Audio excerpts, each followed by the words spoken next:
Hello, and welcome to an episode of Todd Talk. When Todd Talks, people listen. It's over! I have the high ground! Hopefully. And indeed, today, I have the high ground. Because I picked Obi-Wan over Kakashi in the last death battle, and I, along with some of you, won.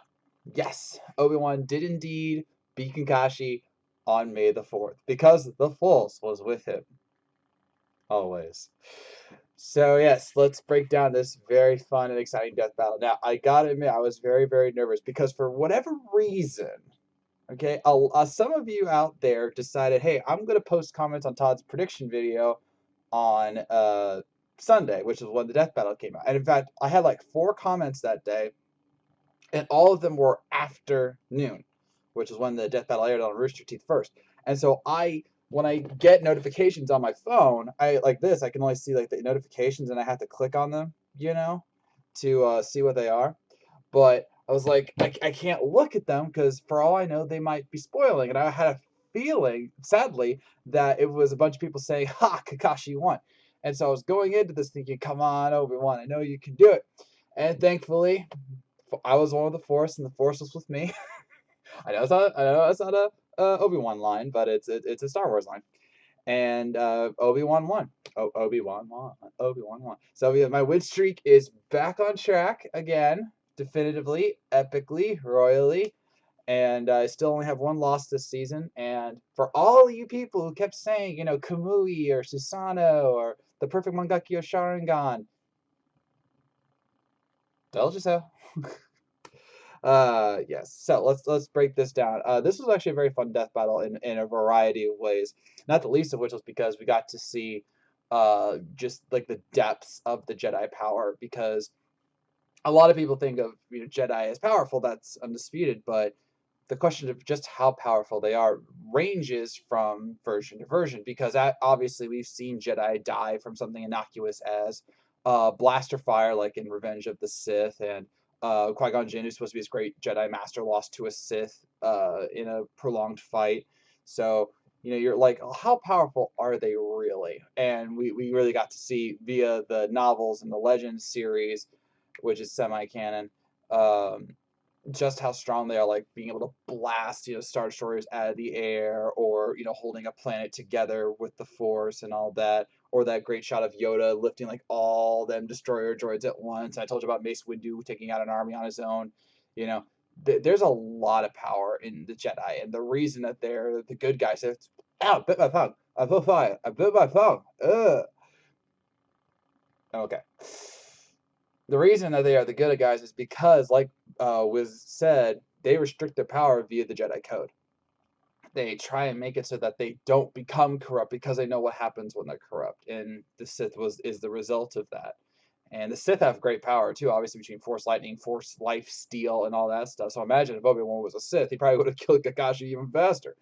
But Kakashi was no joke himself. He had various abilities, and of course his variety of abilities was incredible.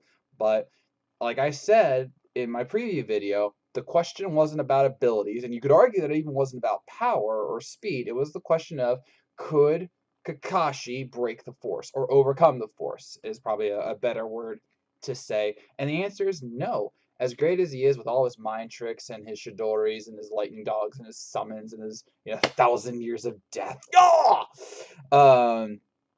he just didn't have anything that could overcome them or overcome the Force and its abilities. And like Boomstick said at the end, if he really wanted to, if he really just wanted to end this battle quickly, all he had to do was go crunch, and that's it. His head, his heart, his lungs, whatever, it was over. Now, as for the battle, I'll admit, when I saw the preview on the Death Battle cast, I was a little worried because the model for Obi-Wan kind of felt off to me. It might just because it was the preview, and also the sound dubbing was a little bit off, so you could see the words moving without the mouth being lined up. So, it was that kind of a thing. But once we got to see the full battle and I got to see all the hilarity and the details of it, it was very fun. I don't think this beats Ganon Dracula. That one had some really great shots that I just don't think I could top it, but this was still a very fun death battle, and it had a lot of really great like, details moments. Like for example, Kakashi for like the first half of the battle, he didn't put down the book.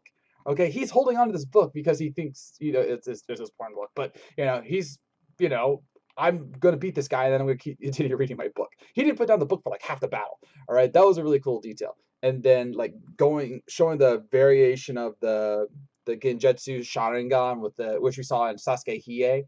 Um, that was really cool, and Darth Vader coming out was really fun, and then Obi-Wan be mindful of your thoughts, Obi-Wan, they betray you, and all that. It was like it's those subtle moments, that really make me happy at times because it's like it's great storytelling. And another example is the end, you know, uh, Obi-Wan gets him, spears him, and you're like, is that it? Then a lightning comes out, and it's like, oh, he killed a shadow clone, and you hear Kakashi go, "Never give up," which is something his dear friend Might Guy said at his battle with All Might. And then Obi-Wan's like, "Trust in the Force," and he uses the Force technique, and it doesn't work. He's like, "I can do this." Turns off the lightsaber, and then whoosh, so uncivilized. So again, like that scene right there was like that really made the battle for me because I'm like, that's what Obi-Wan would do. He wouldn't rush it. That's Anakin. He wouldn't, taunt uh Kakashi really. That's Darth Vader or Maul or Dooku or all them Sith. And he would trust in the Force and he would wait for the right moment to strike because that's what Obi-Wan does. And that's what he did. So yes, Obi-Wan won. It was a fun death battle. Sorry, it does not beat Goro Machamp. That's still the top dog. I'll probably put this at a really close second though. It was a really nice 3D death battle. It was a lot of fun, and is a perfect way to celebrate May the 4th. And I've already seen somebody on the main YouTube video go, "Oh well, of course Obi-Wan won. It's on May the 4th." That's not how this works. All right, and here's the best example ever: Dragon Zord. When Dragon Zord fought Mechagodzilla, it aired on YouTube on Jason David Frank's birthday, okay? Who is the literal embodiment of the Green Ranger because he is Tommy Oliver. There is no contest. All right. Dragon Zord lost, so they killed Jason David Frank's character on his birthday. And it's like that's the best example you could ever have. You could say like, oh, they did Birds of Prey because of Black Canary because of Birds of Prey. Yeah, they admitted they did it because they're trying to do. They always try and do that. They always try and line things up to get like the views going their way. And ironically enough, Black Canary Sindel was only watched like a 1.3 million times. It's one of the lower of the death battles for this season, which for still some reason is incredibly low. But anyway, so they try and line it up to get more views. And so, of course, on May the 4th, which just happens to line up with this battle, they're going to try and use that to get views, but they're not going to uh, force Obi-Wan to win. That's not their style. So stop saying that stuff, okay? Now, let us move on to our next death battle, which is a long-awaited, long-anticipated, long-desired death battle, which was another one that came about in the community death battle. It is Danny Phantom, he's a Phantom, versus the American Dragon, Jake Long. It is Nickelodeon versus Disney in a battle of the young teen superheroes, and it's going to be awesome. And this one is 2D. We've already been confirmed by that. Luis and his team are working on it, and he says it's going to be think of it as like an upgraded version of Miles versus Static.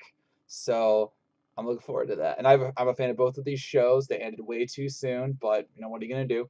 And yeah, I'm pumped for this. So let me know your early predictions for these two characters below.